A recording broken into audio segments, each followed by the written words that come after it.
اور یہ جڑی بوٹی گردے مثانے کو صاف کرنے میں اور ان سے پتھری ریگ وغیرہ کو خارج کرنے میں بے مثال جڑی بوٹی ہے۔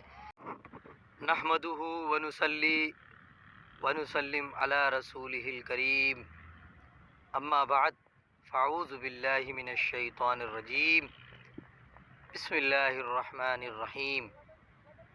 ہربل ہلز کی جانب سے ناظرین مؤدبانہ سلام قبول کریں۔ السلام علیکم ناظرین، یہ جو جڑی بوٹی آپ سامنے دیکھ رہے ہیں چھوٹا سا پودا ہے، اسے لونیا کہتے ہیں۔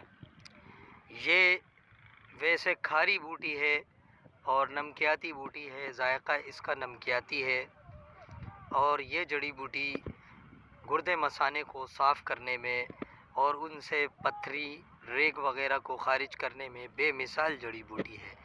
اس کے علاوہ بال رنگنے کے بھی کام میں آتی ہے اور بہت سی چیزوں کے رنگت وغیرہ یا کلرز بنانے کے بھی کام آتی ہے۔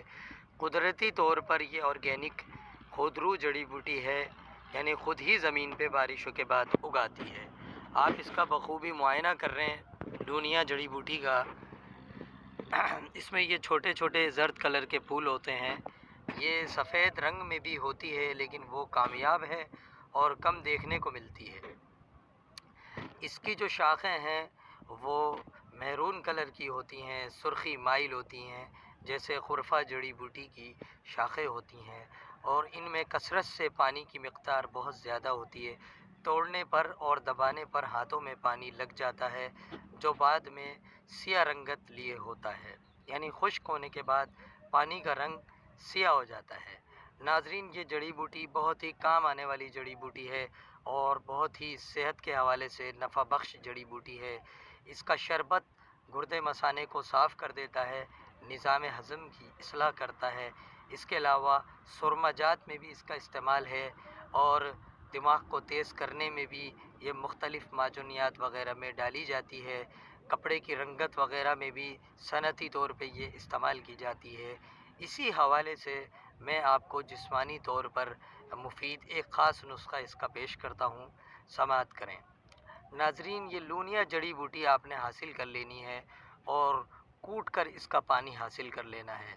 حاصل کرتے وقت یہ خیال کریں کہ پانی کو کسی لوہے کے برتن میں نہ رکھا جائے بلکہ قلعی دار دیگچی میں رکھا جائے۔ اس پانی کو حاصل کر لینے کے بعد آپ نے چنبیلی کے تیلوں میں اس کا جو نکالا ہوا پانی ہے وہ جلانا ہے۔ جلانے کے بعد آپ نے اس کو سارے پانی کو جلانے کے بعد جب دیکھیں آپ کے جو ہے جھاگ آنا بند ہو گئے، اس وقت چولہے کو بند کر دیں اور شیشے کے جار میں محفوظ کر لیں۔ ناظرین، یہ تیل آپ کے بالوں کو بڑھاتا ہے، قدرتی نکھار پیدا کرتا ہے، بالوں کو دراز کرتا ہے، خشکی، سکری، جوؤں، ان تمام چیزوں کا خاتمہ کرتا ہے۔ جسم پہ لگانے سے جو ہے جسم کو بھی، یعنی کہ باڈی کو بھی ملائم کرتا ہے، اسکن کی خشکی ختم کرتا ہے۔ حکیم علی کو اجازت دیں، نیکسٹ ٹائم کسی جڑی بوٹی کے ساتھ حاضر ہوں گے۔ اللہ حافظ۔